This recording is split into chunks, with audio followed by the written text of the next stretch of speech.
Welcome to the Cpnversations podcast, conversations with a cause with social entrepreneur Safaraz. Welcome to another Canny conversation with a cause. This is a conversation that we hope will captivate your curiosity cannily. And for this episode, we've got our heads in the clouds, haven't we, Saf? Absolutely. We are flying high. We are in the stratosphere. And the man with us again, who we enjoyed a previous podcast, is Vince Essex. Hello, Vince. How are you? I'm very well, thank you. Very well. Right, we're going to talk about aviation in this episode. And we're going to do that because it's an industry that perhaps more than any other has suffered some difficult times because of the COVID outbreak, perhaps coming out of it now a little bit in the early spring of 2022 when we're doing this recording. I want you, Vince, in a minute just to talk about, your career in aviation briefly and what you're doing now. But before I do that, Saf, how important is flying to you? How much of it do you do?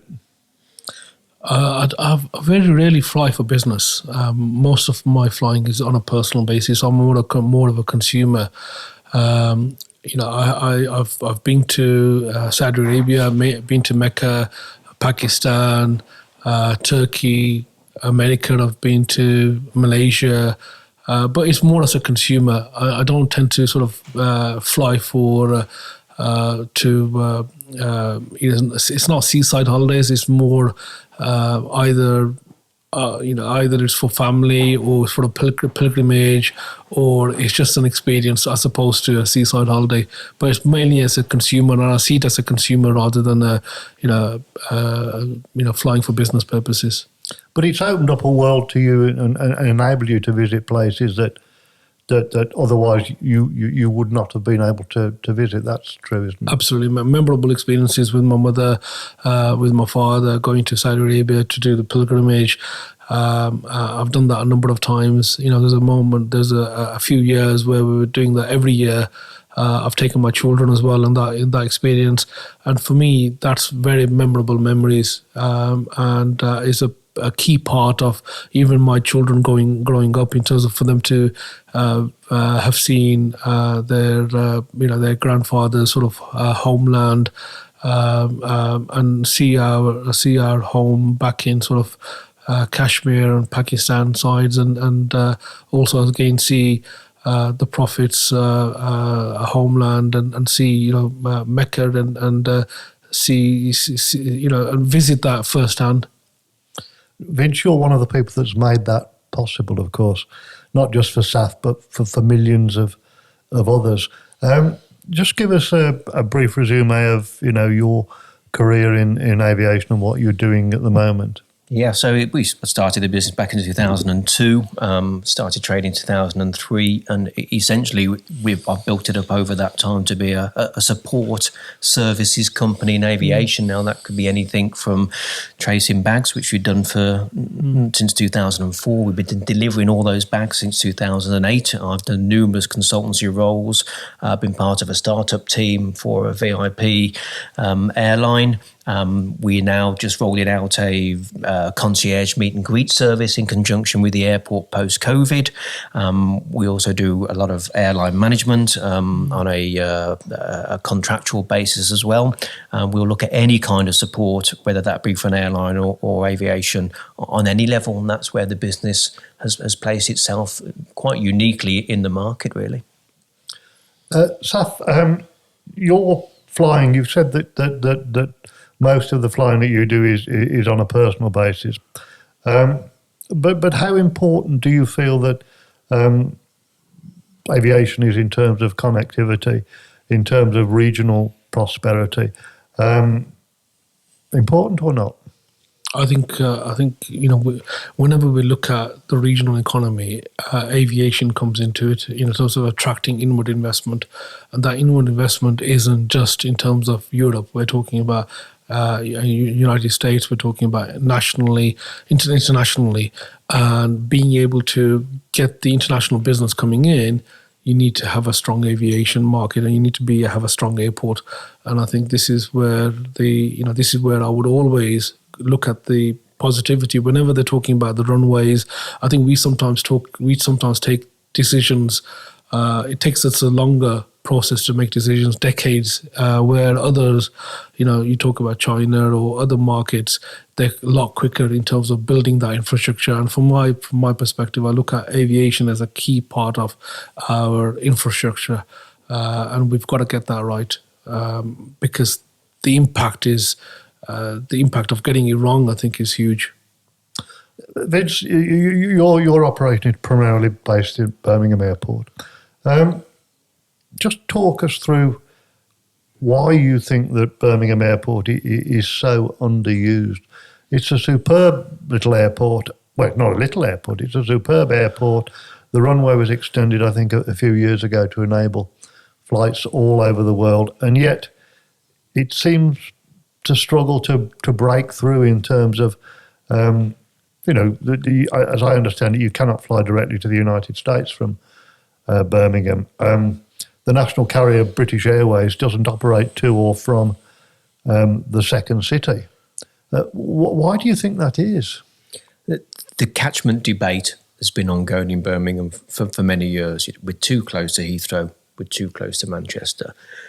My argument is I think a lot of it is mentality from airlines, that it's the big London thing. Well, should we go to Birmingham? It's an hour and a half away from London. We'll go to Manchester as well. It's the northern powerhouse, so to speak.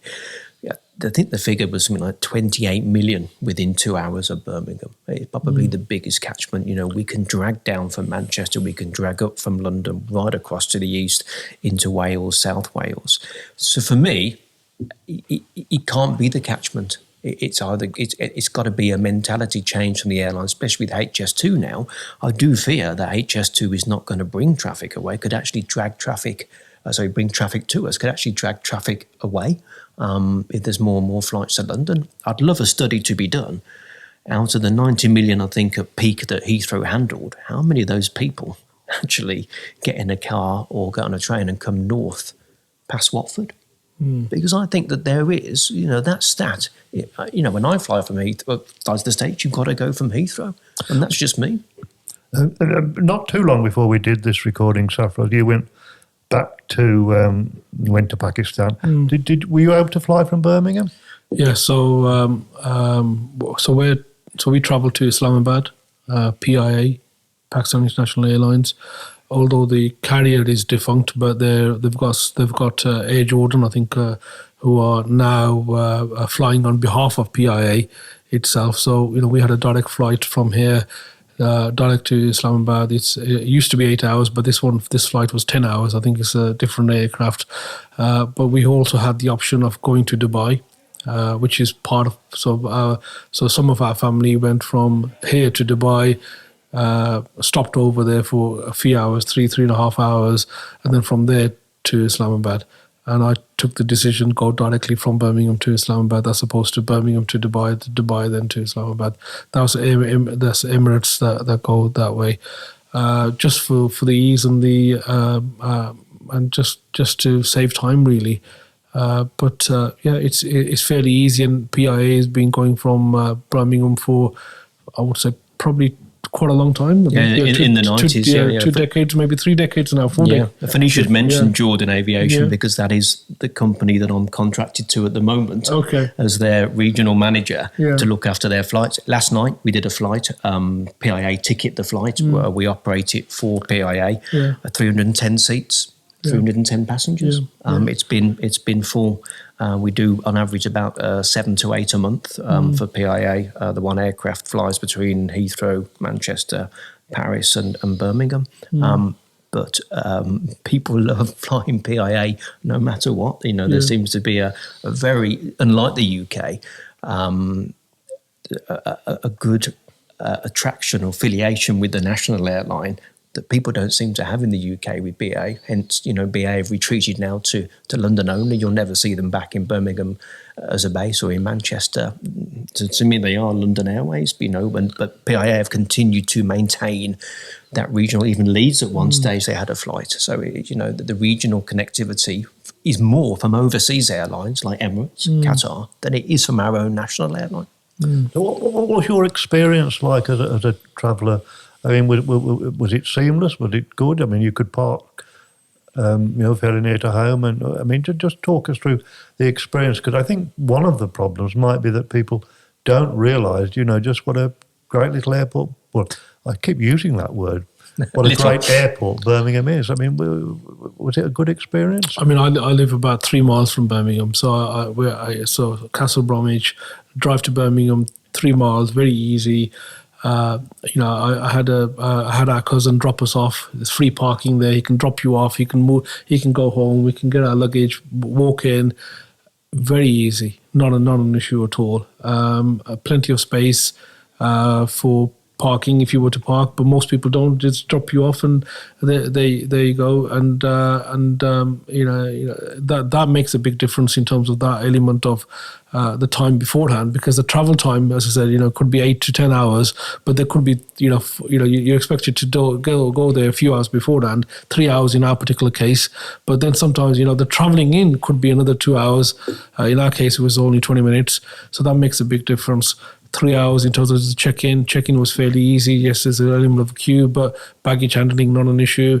For us, because we were going into a period where we had to get our passport relocator forms, we had to get all the documentation in. That was probably the biggest obstacle to a certain level, fairly easy.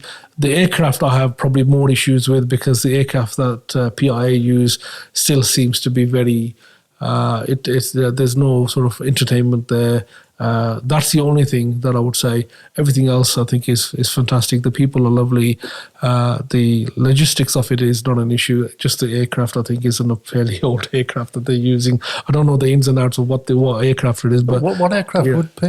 The one currently using is an A330, Airbus A330. It's about 15 years old, ex-KLM aircraft. Okay, so it's not too meticulously maintained, fantastic group of flight deck. Who used to fly for people like Oman Air, Etihad, Saudi, some great guys up the front driving, as I would say. The contract is actually up in May, so whether we'll continue flying for PIA, obviously PIA continue being assessed by EASA, the European regulator, with a view for them coming back with their own aircraft. So obviously always is a plan that the PIA will return. But as I've just said before, we're seeing now Emirates back, going double daily, end of March. 90% load factors, 400 people a flight. I know you could argue we're not fully out of a pandemic yet. PIA last night, 310 people. I mean, our flight, Vince was busy as well. There are no issues. I mean, we were struggling to book our tickets. Yeah. It was. We had a large family that were getting together, and we had to go on 2 flights because we just couldn't get the tickets. We had 24 people for a wedding that we went for. Just couldn't get the capacities there. The requirements definitely are there, and I think that's not dying down any soon. So that will carry on. I'm sure it will. It's translating that to an airline, isn't it? It's translating that demand to an airline, and these airlines must see it and go, look, we can see the demand, but why is it stopping expansion at the moment? It's trying to put your finger on that. I saw those pictures, Saf. I think your family, a lot of them went, didn't they? It was quite a big venture. Vince, just give us a feel. We're talking at the early part of spring 2022.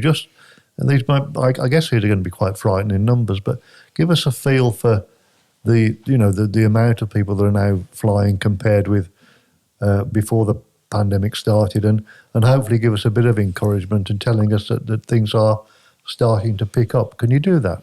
Yeah, I mean, we went from the pandemic. In the pandemic, I went to the airport, and for the first time since the 90s, when you walk into a terminal and it's yourself that is activating the sensor on the lights that come on in the main terminal, was just shocking, but almost eerie to do. Today, we're probably, I was estimating somewhere about 60% in terms of passenger numbers already, so not fully out. The summer's looking encouraging. TUI announced some more aircraft based. I think the number around Jet 2 is into early double figures of based aircraft. So there's certainly a rebound on holiday traffic. The big question is around I think business up front, higher your business traffic. We've all been Teams, Zoomed. Is that going to continue? Or the big question is travelling to see the whites of people's eyes and the firm handshake going to exist? What's going to happen here? A corporate's going to go, do you know what? We don't need to pay £2,000 business class fare for you to go to Dubai or to China to shake a hand. You've done it down Zoom for 2 years. Do you want to do that now? Well, we'll just cut the travel budget. So there's an element. I mean, Emirates have kind of already indicated that the upfront, as I call it, business traffic at the moment, is more where people have saved or had money through COVID, and it's much more leisure business fares, which are still high yielding, but not certainly high yielding as a full fare business class passenger travelling. So there's some interesting times ahead, but certainly the willingness to travel now is obviously the best it's been since 2019. Saf, I know you said you don't travel, fly a lot on business, but how do you think that the new way of working, the use of Zoom and similar online services, do you think that will mean that people will change their habits, that they'll fly for business less often than they were in the past, or do you think over time it'll come back? I think if we just talk about travel per se, in terms of getting on the motorway, let alone international travel, just in terms of the meetings that I'm having, mostly they're now still on Teams and Zoom and so forth. They're still digital, they're still electronic. However, it's the networking, it's the events where people are going to, where they're traveling. So I'm traveling for purposes of events. So we'll go to London, we'll go to a hotel, we'll go to conferences, we'll go to those events that are there, because that's where the appetite is. People will go to them. So if I'm a speaker now. My preference is to be to go and meet people. And there's a lot more events, conferences. That's what's getting people together. They'll go to see collectives. We've got a number of conferences that we're arranging with our conference business, but also where I'm sitting on a board. So we've got the URSA conference that we're arranging. We've got many conferences, award shows that we're arranging. So people are coming for those. And similarly, on an international basis, we've got NEC, we've got the ICC and so forth. So it's the international conferences that I think will hopefully get people first in, and then meetings I think will follow afterwards, from my perspective. And it's sometimes meeting people at these conferences, that people are going to these events and conferences, but they're having also their meetings as well. But initially, I would say there's an element where the meetings are carrying on Zoom. People not necessarily getting onto the motorway or getting onto a plane, but it's but you can't imitate the conferences or the benefit of a conference or an event online. I mean, you could counter-argue there. There could be a boom, because how many people have you met on Zoom and Teams that you haven't met personally, and you keep saying, I can't wait to have a drink and a meal with you, or meet you after Zoom, and whether that's the other side of the world or 3 miles away from your house, it actually could enable a bit of a boom. I must go and see him. We spoke nearly every couple of weeks, and he was in Saudi, and I was get on the plane and go and see him and actually meet him. So it's really interesting to see how the technology versus travel is actually going to pan out post this. Yeah, I think you're right, Vince, because I think that, whilst the technology is very good, I think face-to-face is something which is still very important in terms of building relationships. Vince, I'd like just to share with us some thoughts about the way in which aviation is changing. I mean, I can remember, and so can you, when they were working at Birmingham Airport, along with a lot of other airports around the world, so that they could have the facility to accommodate something called the A380, which is the very big Airbus aircraft, the biggest passenger aircraft in the world. And now they're stopping making those. As I understand it, Boeing have stopped making the 747. So we're moving towards smaller aircraft, aren't we? Just talk us through that, because it all seems very odd, because aviation seems to be the one sector where technologically it's going backwards. You and I all of us around this table are old enough to remember Concorde, which disappeared from the skies because it wasn't commercially viable. And now we're seeing the big aircraft almost become a thing of the past? Or have I got that wrong? Yeah, the big aircraft are the way forward. It's going to be the twin-engined wide-body aircraft and also the twin-engine narrow-body aircraft that go longer as the way forward. Runway extensions, my personal thought on Birmingham was it was at the wrong time because it was 4 or 5 years ago when you're seeing people like Rolls-Royce and Pratt & Whitney developing more powerful, more cleaner, more efficient engines. That would mean a twin wide-bodied aircraft now could probably reach the west coast of the States off Birmingham's old runway without the runway extension. So was 400 million well spent or not well spent? We were probably in the same position as we would have been without that runway extension, maybe. As for the A380, is it the damp squid, as they say? It's there's only really Emirates that the biggest operator in the world. Does it work for them? Yes or no on certain routes. That they've now made some 2-class 615-seat A380s for specific markets. One being Birmingham, actually, where we do get the 2-class. So it works well. It's a 7-hour ride down to Dubai and onwards. But I think over time, 4-engined wide-body aircraft will not be made. That's the last that you will see of it. You talked about something there which I want to move on to now because I think it's very important, and that's environmental issues. And if some people are to believe, flying is the new drug dealing or exotic animal trafficking. Saf, when you fly, or do you feel guilty because of the damage you're doing to the environment? No, because I'm obviously going on public airline. It's not like a private jet or anything like that.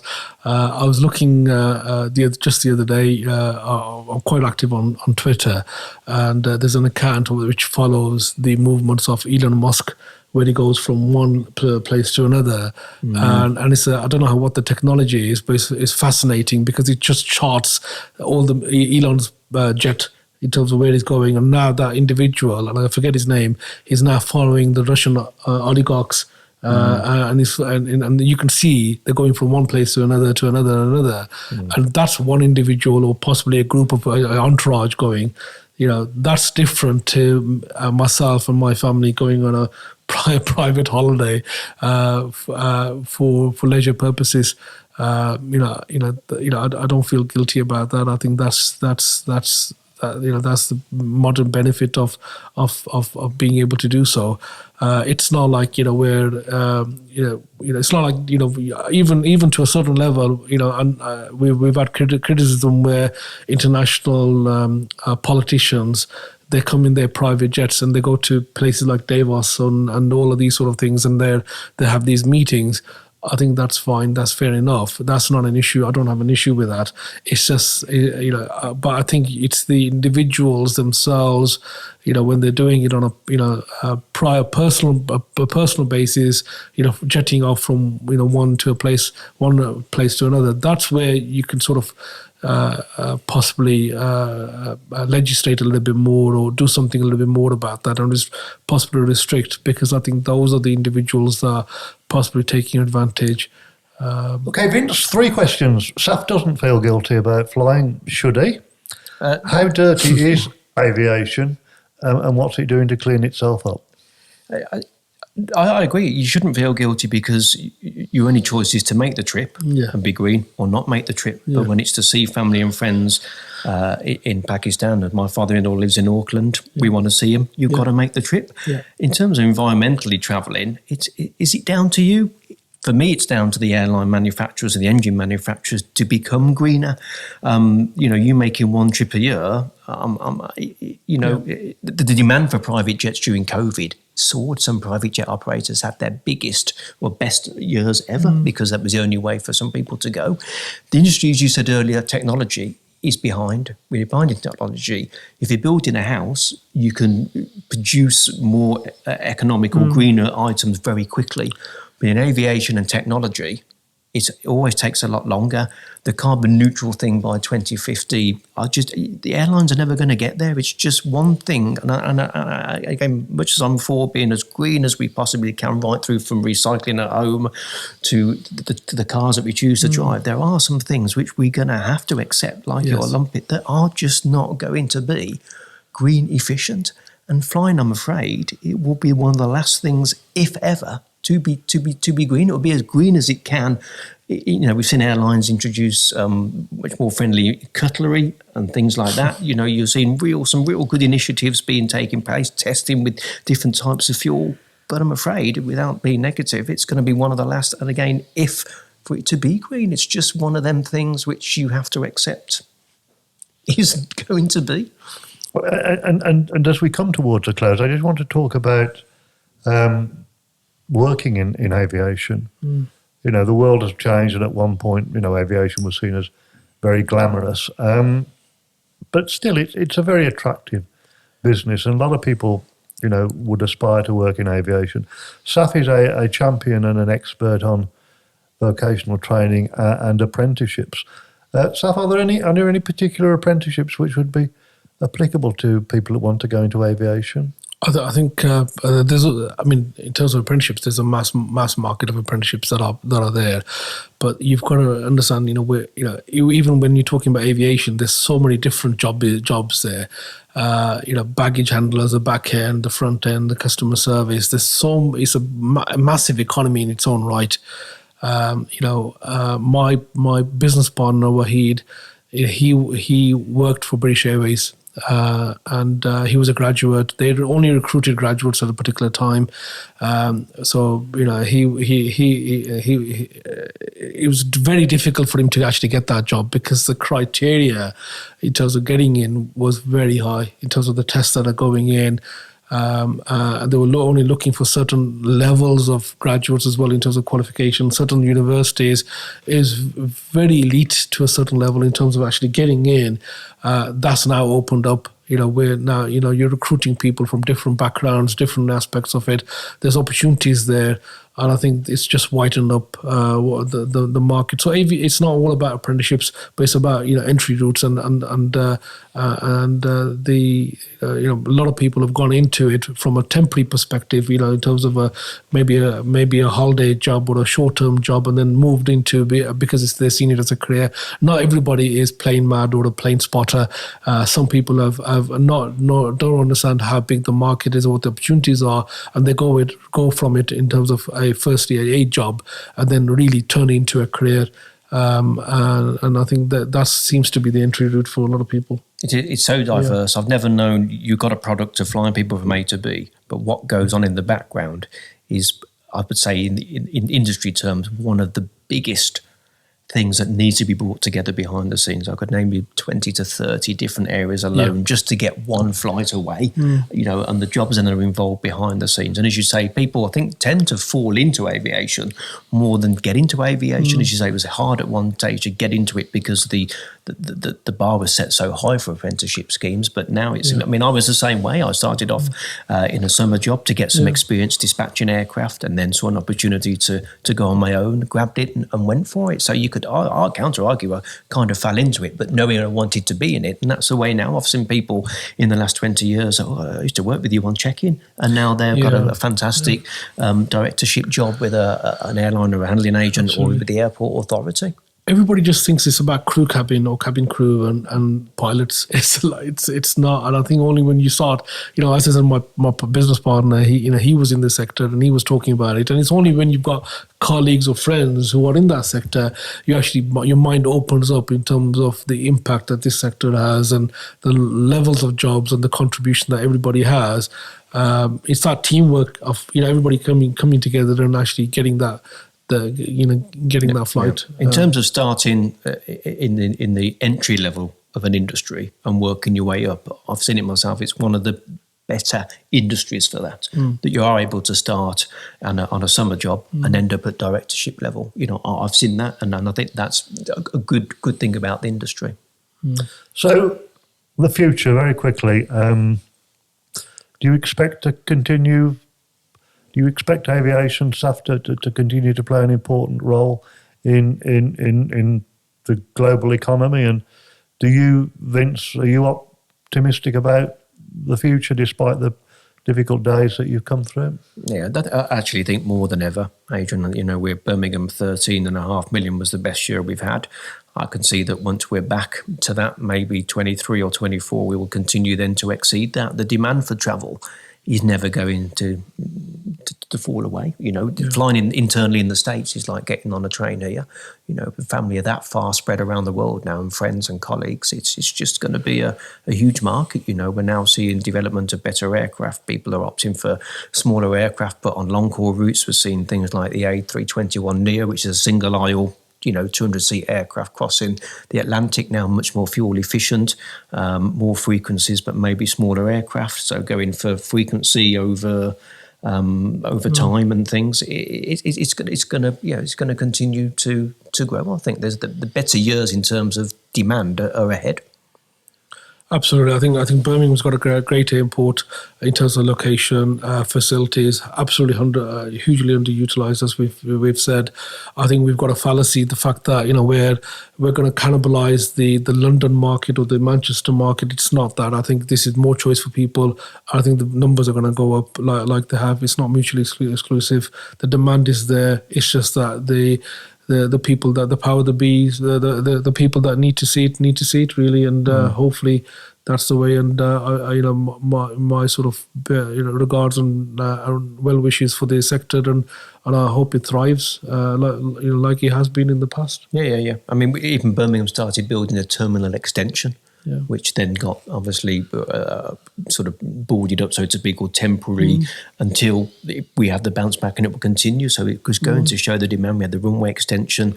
We attracted Qatar, Emirates for 3 daily pre-COVID, attracting new airlines. The Indian and the Pakistani markets from Birmingham are just huge in themselves, And and I think that's where it's a little bit sad, where the international market recognises Birmingham and the benefits of flying from Birmingham, but sometimes our national carriers, unfortunately, or the national carrier, unfortunately, doesn't. Don't see BA is now, London Airways. We're seeing a new airline, Flybe now restarting back up. We're seeing the new airlines called Hands Airways, who are looking to do Birmingham to Amritsar. Another one called POP, who are flying to India as well. Even some of the airlines now in Pakistan, Blue Air, are getting wider body aircraft, so they'll look at maybe coming out of Pakistan into the longer haul markets. You look at Birmingham's long haul routes, it's Dubai, India and Pakistan. And even the next airlines that are eyeing up coming to Birmingham are primarily to serve their markets, because that's, I think the stats are something like we have the biggest Punjabi population outside of India. Yeah, absolutely. So many thoughts. One of which, of course, Saf, is how about the Pathway private jet, which I can fly on. Yeah. Vince can do the ground handling. So it's a win all round. Saf, I think you would agree that the last half hour has been great, hasn't it? Vince is truly remarkable in terms of the knowledge that he has and so forth. And I think we're just touching the surface there. But thank you again, Vince, for all your support. Really appreciate your contribution. Yep, no, it's been great. As I say, you could probably do another 10 episodes on 10 different areas of aviation that people probably didn't know about. But it's been great. And for a man with his head in the clouds, he's had his feet remarkably well set on the ground. Vince, thank you so much for coming. Thank you, Adrian. Thank you, Safaraz, as always. Time has beaten us again. We're going to bring this Canny conversation to a close. We're going to hope that you've enjoyed listening. If you have, we'd hope that you would like us, and hopefully you'll subscribe to the Canny Conversations. So we'll curtail this Canny conversation, and we look forward to being with you next time. And until then, stay safe. Bye-bye.